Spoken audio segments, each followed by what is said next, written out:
तो इसमें आपको शुरू क्या करना था, क्वांटम नंबर हो गया, ये सारी चीजें हो गई, स्पिन क्वांटम नंबर क्या क्या हो गया था, ये सारा कुछ हो गया था ना।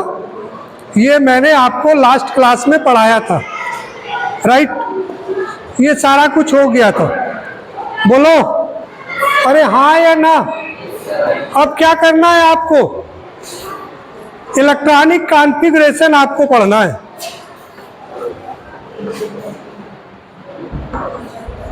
क्या पढ़ना है, इलेक्ट्रॉनिक कॉन्फ़िगरेशन या फिलिंग ऑफ एटॉमिक ऑर्बिटल्स को कैसे भरेंगे। इसको पहले समझने में विश्वास रखो, लिखने में बाद में। पहले समझने में फेथ रखो, इसके बाद में लिखने में। लिख तो लोगे ही।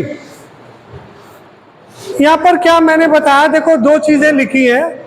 The electronic configuration of atoms refers to the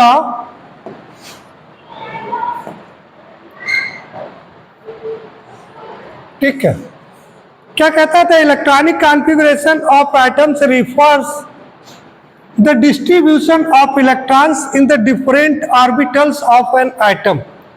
जो डिफरेंट ऑर्बिटल्स हैं, एस सेल का एक ऑर्बिटल्स था, पी के कितने थे आपके, 3 थे, डी के कितने थे, तो इनको कैसे कैसे इलेक्ट्रॉन इसमें फिलिंग करेंगे। तो इलेक्ट्रॉन को फिलिंग करने का जो होता है उसको ही इलेक्ट्रॉनिक कॉन्फ़िगरेशन कहते हैं। समझ गए मेरी बात को नहीं, ठीक है ना। तो ये उधर से दिक्कत हो रही ना, सामने बैठ जाओ इधर साइड में, यहाँ पे बैठ सकते हो। ये बैग हटा दो, यहाँ पे अर्नब चौहान के पास में। अगर प्रॉब्लम हो रही हो तो वहां पे बैठ जाओ। तो ये देखिए क्या कहता है, इसमें कुछ रूल्स हैं। अब 3 रूल्स हैं। कौन कौन से 3 रूल्स हैं, एक तो ऑफ-बाउ रूल्स है, दूसरा हुंड्स रूल्स है और तीसरा पाउलीज एक्सक्लूजन रूल्स है। ये डिसाइड करते हैं, ये 3 रूल्स डिसाइड करेंगे कि कैसे इलेक्ट्रॉन की फिलिंग की जाए, how to fill the electrons in the orbitals. कौन कौन से नियम है, कौन कौन से रूल्स हैं, किसके अकॉर्डिंग कहाँ पे इलेक्ट्रॉन जाएगा, कहाँ पे नहीं जाएगा। ठीक है, आपने शायद 9th में भी ये थोड़ा बहुत पढ़ा होगा इलेक्ट्रॉनिक कॉन्फ़िगरेशन, लेकिन वो बहुत ज़्यादा नहीं, वो पढ़ा है तो कुछ नहीं पढ़ा। लेकिन अब जो पढ़ेंगे वो देखो। तो सबसे पहले इसमें फर्स्ट रूल है ऑफ-बाउ प्रिंसिपल्स की बात कर लेते हैं। अब देखो बेटा, ऑफ-बाउ प्रिंसिपल क्या कहता है, इसमें 2-3 चीजें समझने की बहुत जरूरी चीजें हैं। नंबर 1 तो ऑफ-बाउ इज नॉट अ साइंटिस्ट। ये आपको नीट वाले या जेई वाले जो भी बच्चे हैं उनको ये समझने की जरूरत है, ठीक है, कि वो एक कोई साइंटिस्ट नहीं था, ठीक है, बल्कि ये एक जर्मन वर्ड है। और ये ऑफ-बाउ का जिसका मतलब होता है बिल्डिंग अप। क्या होता है, बिल्डिंग अप। कई लोग क्या समझ जाते हैं, ऑफ-बाउ साइंटिस्ट होगा, लेकिन ये कोई साइंटिस्ट नहीं था, नंबर 1 चीज। दूसरी चीज क्या कह रहा है, the building up of orbitals means the filling of orbitals या arrangement of orbitals with the electrons. क्या मतलब हो गया, इसका मतलब हो गया, जो बिल्डिंग अप का मतलब क्या हो गया कि जो ऑर्बिटल्स में इलेक्ट्रॉन का कैसे अरेंजमेंट होगा।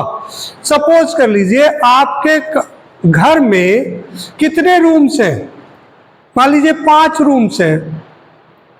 अब 5 रूम्स में 10 लोग हैं या 7 लोग हैं आपके घर में, तो अरेंजमेंट होगा कि भाई मम्मी पापा इस रूम में लेटेंगे, भैया इसमें लेटेगा, अपना बेडरूम ये होगा, चाची का यहाँ होगा, चाचा का यहाँ होगा, जो भी होंगे सबके, तो वो अरेंजमेंट होगा।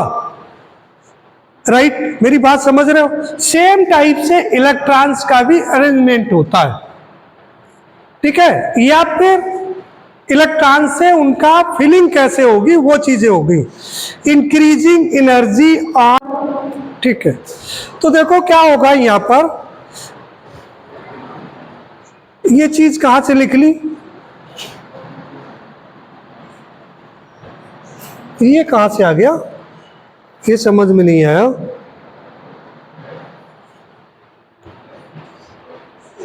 ठीक है ना, basis of n+1 rule, n+l rule, n+l rule last classes में मैंने डिस्कस किया था। क्या था, अभी इससे पीछे जो क्लास हुई थी उसमें मैंने डिस्कस किया था, ना समझ में आए उसको देख लेना। Filling up orbitals with electrons, इतनी बात आ गई समझ में। अब ये प्रिंसिपल मेन चीज कहता क्या है, in the ground state of the atoms the orbitals are filled in the order of their increasing energies,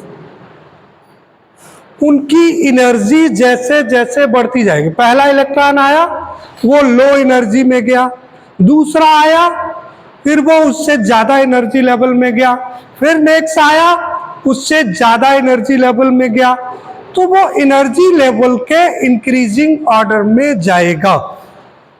समझ गए ना।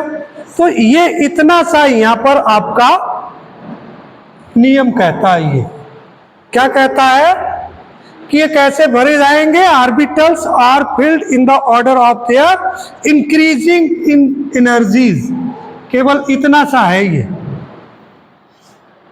ठीक बात है, बोलो।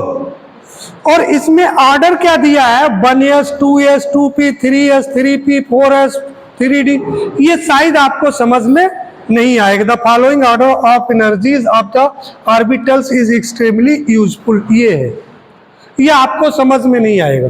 इसको मैं समझाने के लिए एक आपको एक नेक्स्ट नया तरीका, देखो ये नई एक ये स्लाइड में मैं आपको बता रहा हूं। ये जितना भी है देखो, ये सारा जो इधर आ रहा है ये सारे के सारे ये कैसे हैं आपके, ये आपका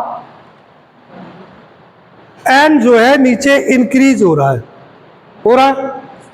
एन का लेवल 1 2 3 4 5 6 7, राइट। ये जो है आपकी ये जो लाइन है ये आपकी L = 0 दिखा रहा है। L = 0 दिखाने का मतलब ये S हो गया, ये L = 1 दिखा रहा है बेटा, इसका मतलब क्या हो गया, ये P हो गया, ये D हो गया, ये F सेल हो गया।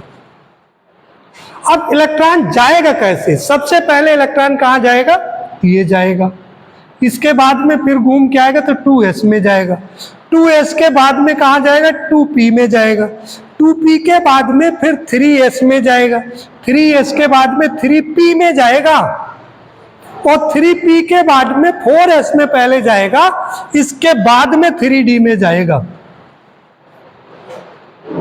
समझ रहे हो इसको, डायग्राम समझ रहे हो आप, इस डायग्राम को आप बना सकते हो।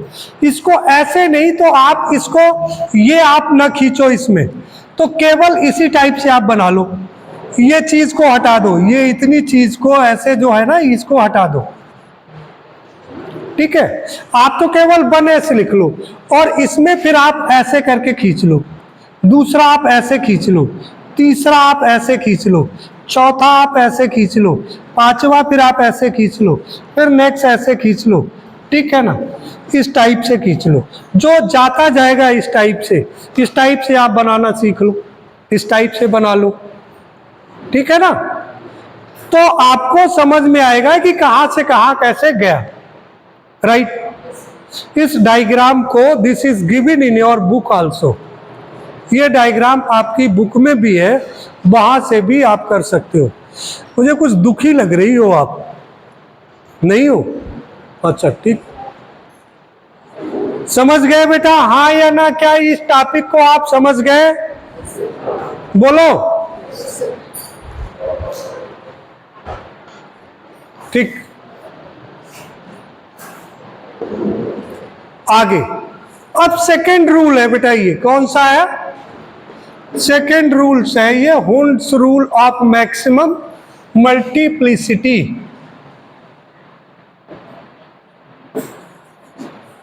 अब ये क्या करता है, this rule deals with the filling of electron into orbitals belong to the same subshell. मान लीजिए, अच्छा क्या है, इसको पहले पढ़ लेते हैं फिर समझ लीजिए। इट स्टेट्स, क्या स्टेट करता है, pairing of the electrons in the orbitals belonging to the same subshell p और एफ, ठीक है, does not take place until each orbitals belonging to that subcell has got one electron each, it is singly occupied। कुछ समझ नहीं आया क्या कह रहा है, आया नहीं आया, अब समझ में आएगा। ये कहना ये चाह रहा है, देखो S में तो एक ही हो गया ना, पहले S की बात करूं तो S में तो एक ही ऑर्बिटल है, तो एक में पहले एक इलेक्ट्रॉन आ गया, दूसरा फिर आ जाएगा, ऐसे सब आ गया। लेकिन यहां पर S की बात नहीं कर रहा है, ये कह रहा है P, D और F। अब P, D और F में क्या होता है, P, D, F में क्या होता है,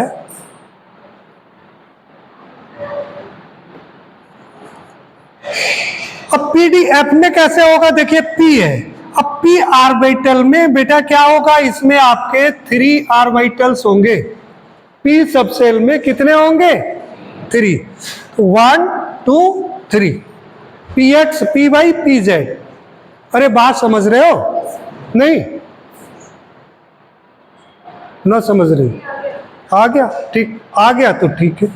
तो यहां पर कहना ये चाह रहा है कि आप कहोगे सर एक इलेक्ट्रॉन आया, यहां चला गया, फिर दूसरा भी यही आ जाएगा, नहीं भैया, पहले क्या होगा, आपके घर में कितने हैं, 3 कमरे हैं, है ना, तो अगर मान लीजिए पहला एक व्यक्ति आया, एक कमरे में लेट गया, 2 खाली हो गए, दूसरा आया, वो कहा कि चलो ठीक है हम अपनी प्राइवेसी अपने तक रखेंगे, तो वो दूसरे में लेट गया, अरे बोलो, फिर तीसरा आया तो वो तीसरे में लेट गया भी, बोलो बात सही है।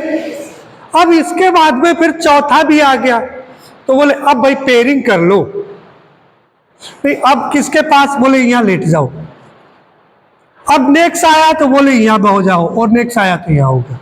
कहने का मतलब कि पहले सभी में एक एक इलेक्ट्रॉन हो जाएगा, इसके बाद में पेयरिंग शुरू होगी। पहले सभी में क्या होगा, एक एक इलेक्ट्रॉन फिलअप हो जाएगा, आफ्टर दैट उसमें पेयरिंग स्टार्ट होगी। मेरी बात समझ रहे हो, हाँ या ना, अब शायद समझ में आ गया होगा। अब ये सेम यही चीज कह रहा है, pairing of electrons in the orbitals belonging to the same subshell. Same subshell किसकी बात कर रहा है, पी, डी और एफ में, does not take place until each orbitals belonging to that subcell has got 1 electron each। जब तक कि एक इलेक्ट्रॉन सभी में नहीं हो जाएगा तब तक उसमें पेयरिंग नहीं होगी। समझ आई बात, बोलो क्लियर, अब तो समझ गए होगे, अब क्लियर समझ में आ गया। अब कहता है इट इज सिंगली ऑक्यूपाइड, मतलब पहले सिंगली ऑक्यूपाइड हो जाए, इसके बाद में डबलिंग होगी उसमें। फिर डी की बात कर लेते हैं साहब, डी में भी क्या होगा, डी में देखते हैं, डी में क्या हो गया बेटा, डी में देखो 1 2 3 4, राइट। अब इसमें सबसे पहले इलेक्ट्रॉन यहां पहुंच गया, फिर यहां पहुंच गया, फिर यहां पहुंच गया, फिर यहां पहुंच गया, और फिर कहां जाएगा, आपको सब यहां रख ले, यहां नहीं होगा, कहां जाएगा, यहां जाएगा, राइट, समझ गए। फिर इसके बाद में फिर पेयरिंग शुरू होगी, फिर इलेक्ट्रॉन्स ऐसे भरना शुरू होगा, और वो भी सीरियल से, राइट, सेम टाइप से एफ में हो जाएगा। क्या ये हुंस रूल आपको समझ में आ गया, बोलो। तो आपको 2 रूल समझ में आ गए, एक आपको ऑफ-बाउ रूल समझ में आ गया, ऑफ-बाउ प्रिंसिपल समझ में आ गया कि कैसे इलेक्ट्रॉन्स को इंक्रीजिंग ऑर्डर में भरना है। अब जो मैंने लिखा था ये भी आपकी समझ में आ गया होगा कि सर ये कैसे आया, ये कहाँ से आया, ये इससे आ गया। इसको जब आप देखेंगे तो इससे ये आ गया। वाणी क्या नाम, ये क्या नाम है, हाँ वर्णिका, समझ में आ रहा है, आ रहा ना, सही आ रहा है, चलो ठीक, अच्छी बात। तो ये भी आपको रूल समझ में आ गया। एक रूल और बचता है, पाउलीज एक्सक्लूजन प्रिंसिपल। अब पाउलीज एक्सक्लूजन प्रिंसिपल्स क्या है, इसमें इस रूल के अकॉर्डिंग क्या कहता है, according to this principle no two electrons in an atom can have the same set of 4 quantum numbers। सभी के क्वांटम, किसी इलेक्ट्रॉन के लिए सारे क्वांटम नंबर्स सेम नहीं हो सकते। इसका मतलब n, l, m और s स्पिन, इसको n से करते थे, किसको, प्रिंसिपल क्वांटम नंबर, l को एजीमुथल, मैग्नेटिक और स्पिन क्वांटम नंबर। ये चारों क्वांटम नंबर्स सेम नहीं हो सकते। अगर किसी केस में मे बी पॉसिबल, किन्हीं दो इलेक्ट्रॉन्स के लिए ये 3 पॉसिबल हो सकते हैं कि तीनों की वैल्यू सेम हो जाए, एक ऐसी वैल्यू हो जाए सेम हो जाए, लेकिन ये फोर्थ वाले की वैल्यू ये डिफरेंट होगी, ये विल नॉट बी सेम। यही इसमें कह रहा है ना, कि ओनली 2 इलेक्ट्रॉन्स में exist in the same orbitals and these electrons must have opposite spin. ये सारी चीजें सही हो गई, सेम हो गई तीनों चीजें, लेकिन चौथा वाला जो है स्पिन तो अलग होगा बेटा, क्योंकि पहला इलेक्ट्रॉन हमने किसी ऑर्बिट में भरा तो वो उसका स्पिन ये था, दूसरे वाले का क्या हो गया, ये स्पिन हो गया। पहले वाले के लिए अगर प्लस हाफ था तो दूसरे वाले के लिए क्या था, माइनस हाफ था। ये मैंने बताया था, इससे पहले बताया था नहीं। तो ये क्वांटम नंबर डिफरेंट होगा, ये कह रहा है। इसमें क्या कहता है, 2 electrons can have the same value of 3 quantums. यही मैंने कहा, यही समझाया। नंबर्स कौन कौन से, n, l, m, यही मैंने लिखा है नीचे, ठीक है। What must have the opposite spin quantum numbers, s different होगा। बात समझ गए, सभी की समझ में आ गई बात, नहीं आई? मेरे ख्याल से ये सभी की बात समझ में आ जानी चाहिए, और अगर नहीं आई है तो कहीं प्रॉब्लम है और आप मेरे से पूछो। दूसरी चीज, आपको ये रिकॉर्डेड वीडियो मिल रही है तो आप क्या करो, इसको घर जाकर के इसको देखो, एक बार रिवाइज कर लो। वैसे ना रिवाइज करो, एक नोट्स बना लो और इसको रिवाइज करते जाओ साथ साथ में, ठीक है, और आपको बड़ा बेनिफिशियल रहेगा। बोलो, रहेगा नहीं? ठीक है, ये चीज हो गई, आपको समझ आ गई। अब ये तीनों रूल्स जो आपके इलेक्ट्रॉनिक कॉन्फ़िगरेशन के थे वो समझ में आ गए।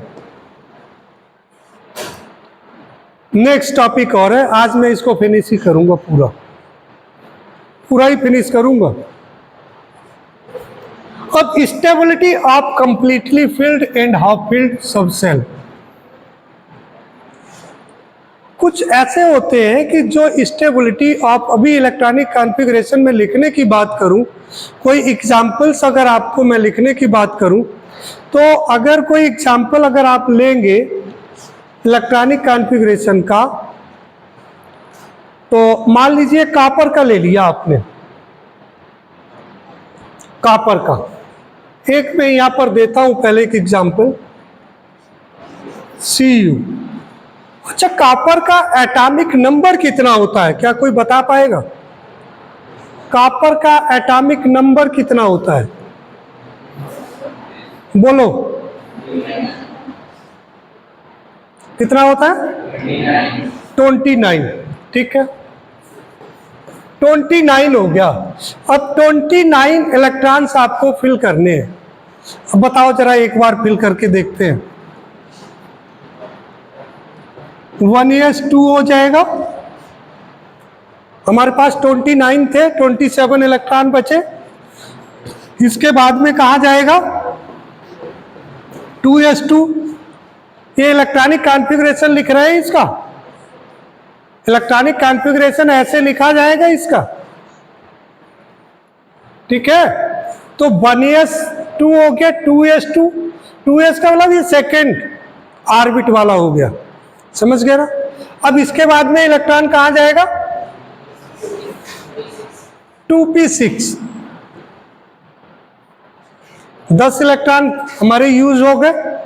इसके बाद में इलेक्ट्रॉन कहाँ जाएगा? 3s2। 3s2 के बाद में 3p6। 3p के बाद में बेटा कहाँ जाएगा? 4s2। अच्छा, 4s2 के बाद में कहाँ जाएगा? 3d4। अब इसमें 4 इलेक्ट्रॉन रह गए। ठीक है ना। अब ये क्या हुआ? डी वाला सेल हम बना लेते हैं। डी वाला सेल देखो, यहां से आपको समझ में आएगा नेक्स्ट वाला टॉपिक। डी ऑर्बिटल हमने बना लिया, 1 2 3 4 हो गया। इसमें एक इलेक्ट्रॉन, ये हो गया एक, ये हो गया एक, ये हो गया एक, ये हो गया एक, ये हो गया। हाँ, यहाँ तो हुआ ही नहीं।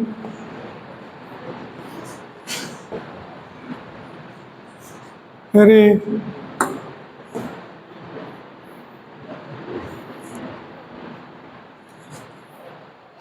है ना।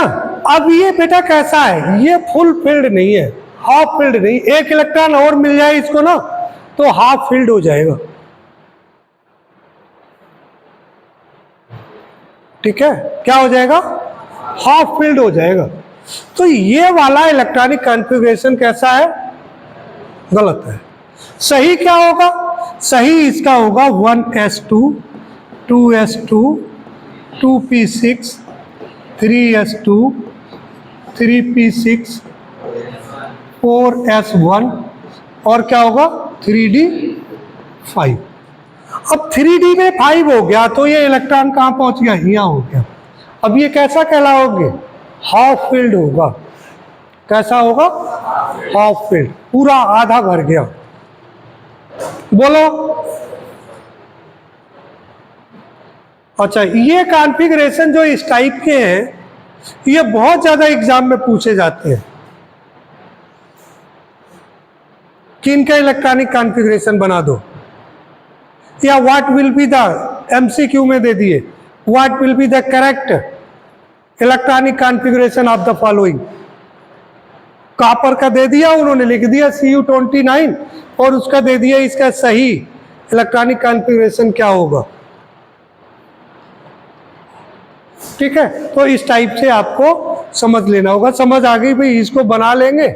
बहुत ज़्यादा एग्जाम्पल्स हम इसमें नहीं ले रहे, लेकिन आप समझ गए ना कैसे लिखना है। आप कईयों के लिख करके देख लेंगे, आपकी बुक में दिए गए हैं, उनको आप लिख लिख करके क्या करेंगे? प्रैक्टिस कर लेंगे। जो ना आएगा मेरे से पूछ लेंगे, है ना। और जो केवल वीडियो देख रहे हैं वो कमेंट बॉक्स में भेज दे तो मैं आंसर दे दूंगा, जो फिजिकल क्लास में नहीं है। ठीक, चलिए भाई, ठीक है। ये चीज अब देखो, यहाँ पे वही कह रहा है, stability of completely filled and half filled subshell. अब इसका रीजन क्या है? ये क्यों ऐसा होता है? Half filled and fully filled configuration are extra stable. ये एक्स्ट्रा स्टेबल होता है। अब भैया एक्स्ट्रा स्टेबल होता क्यों है? क्या रीजन है इसका? Reasons for the extra stability of half filled and fully field orbitals. तो नंबर एक, इसके दो रीजन है। नंबर एक, symmetry of electrons distribution. Symmetry क्या हो गई? बैलेंस चीज हो गई। मुझे आप यहां से बीच से काट दो तो क्या होगा? इधर का पार्ट और इधर का पार्ट में कैसी हो जाएगी, सिमेट्री होगी। क्या होगी, सिमेट्री होगी। एक आंख इधर आ गई, एक नाक इधर आ गई, आधा मुंह इधर आ गया, आधा इधर पहुंच गया, एक कान इधर पहुंच गया, एक इधर पहुंच गया, बोलो, तो ये हो गई सिमेट्री, राइट। तो वही सिमेट्री लीड्स टू स्टेबिलिटी। अगर सिमेट्री है तो लीड्स टू स्टेबिलिटी। अच्छा, सिमेट्री ना होती, आप समझो, आंख अगर एक है ना, इसकी जो सिमेट्री है, एक आंख यहां पर है, इसकी एक आंख की डिस्टेंस थोड़ी इंक्रीज कर दी जाती, तो बैलेंसिंग में प्रॉब्लम आती, हाँ या ना। तो इसलिए सिमेट्री जो है ये क्या करती है, स्टेबिलिटी को, सेम टाइप से यहां भी सिमेट्री क्या करती है, लीड्स टू स्टेबिलिटी। नंबर एक रीजन ये हो गया। कैसे हो गया भैया, देखो यहां पर आप कहोगे सर वही डी वाला एग्जाम्पल दे दो, मैं कह रहा हूं लो साहब डी वाला एग्जाम्पल ले लो। हो गए, नहीं हो गए, एक और बना लो भाई, ठीक है, अब तो हो गए।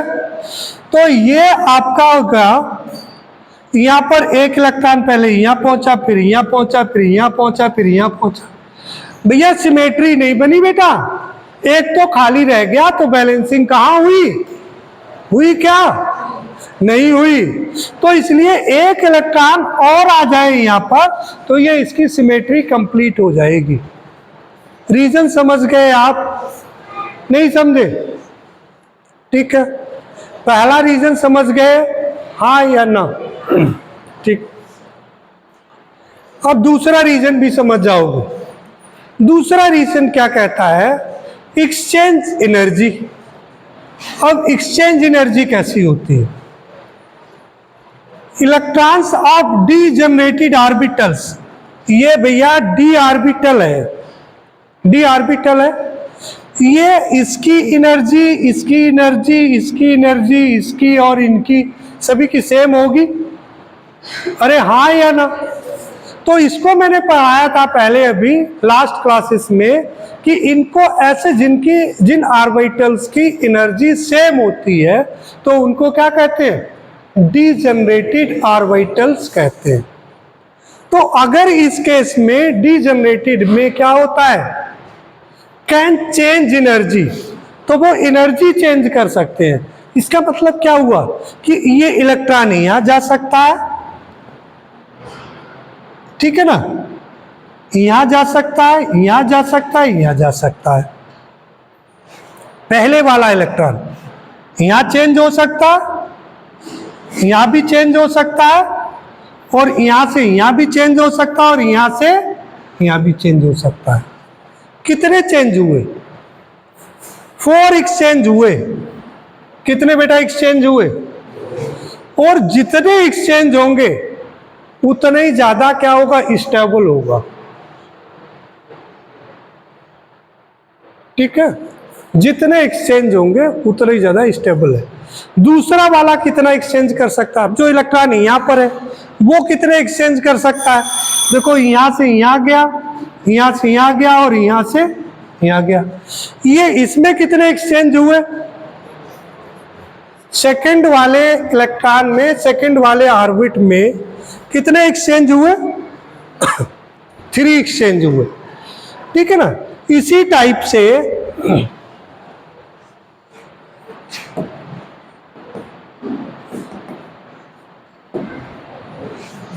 इसको भाई कहीं कोई क्या है, ये थोड़ा नीचे हो गया है, चलो मैं बता दूंगा, एक खाली स्लाइड है उस पर बता देता हूँ। फिर देखिए अब भाई थर्ड वाला है, थर्ड वाले के लिए कितने हो जाएंगे, 2 एक्सचेंज हो जाएंगे। अच्छा फोर्थ वाले के लिए कितने हो जाएंगे, 1 एक्सचेंज हो जाएंगे। अब इसमें देखिए टोटल एक्सचेंज कितने हुए, ये देखो 4 हुआ पहले में, दूसरे के लिए 3 हुए, और सेकंड वाले के लिए, थर्ड वाले के लिए कितने हो गए, 2, और फिर 1 हो गया। टोटल एक्सचेंज कितने हो गए बेटा बताओ, कितने हो गए, 10। टोटल एक्सचेंज कितने हो गए, 10 एक्सचेंज हो गए। तो यहाँ पे कहता है मोर एक्सचेंज, मोर एनर्जी रिलीज और मोर स्टेबिलिटी। ठीक है। अब हमने जो लिया था एग्जाम्पल आपका कौन सा लिया था, मैंने जो लिया था आपका कॉपर वाला लिया था, उसमें क्या था 1 2 3 4, इसमें एक इलेक्ट्रॉन पहले यहाँ भर गया था, यहाँ भर गया था और यहाँ भर गया था। इसमें कितने एक्सचेंज हो सकते हैं भाई, इसका 1 एक्सचेंज 2 3, ठीक है ना, तो 3 तो ये हो जाएंगे इसके लिए, फिर 2 हो जाएंगे इसके लिए और 1 हो जाएगा इसके लिए। कितने एक्सचेंज हो गए इसके लिए, 3 2 1, कितना हो गए टोटल एक्सचेंज, कितने हो गए 6। और जो केस की बात कर रहा था, इस केस में डी ऑर्बिटल्स की बात कर रहा हूं, यहां पर टोटल एक्सचेंज बेटा कितने हो गए 10 हो गए, नहीं हो गए। तो यहां पर जब एक्सचेंज ज्यादा हुआ तो इसलिए ये ज्यादा स्टेबल होगा, इसीलिए जो फुल फील्ड या हाफ फील्ड जो भी होते हैं उनको क्या किया जाता है, वो एस वाला एक इलेक्ट्रॉन वहां से उठ करके कहां पहुंच जाता है, डी ऑर्बिटल्स में पहुंच जाता है। और इसके इसी रीजन के वजह से एक पूरा का पूरा 12th में आप पढ़ेंगे D and F block elements, वो तो पढ़ेंगे ही, साथ में एक और पढ़ेंगे कोऑर्डिनेशन कंपाउंड्स। तो कोऑर्डिनेशन कंपाउंड्स पूरा चैप्टर है 12th में, वो पूरा डी इलेक्ट्रॉन इसको चेंज होने की वजह से इलेक्ट्रॉन का आना जाना होता है, तो डी ऑर्बिटल वाले जितने भी होते हैं इनको ट्रांजिशन एलिमेंट्स भी कहते हैं। नेक्स्ट वाले चैप्टर में हम इसको स्टडी करेंगे। तो बेटा आज ये चैप्टर आपका फिनिश हो गया भगवान की दुआ से, ठीक है, ये चैप्टर आपका फिनिश हो गया, ठीक है। इसको रिवाइज कर लें और जितना हमने क्वांटम नंबर से पढ़ाया अभी तक, इसमें अगर जो जेई या नीट देंगे उनके लिए जरूरी चीज है कि मुझे लगता है एवरेज ऑन 2 क्वेश्चंस हर साल आते हैं। अब बाकी आपको समझना है, आप देख लो।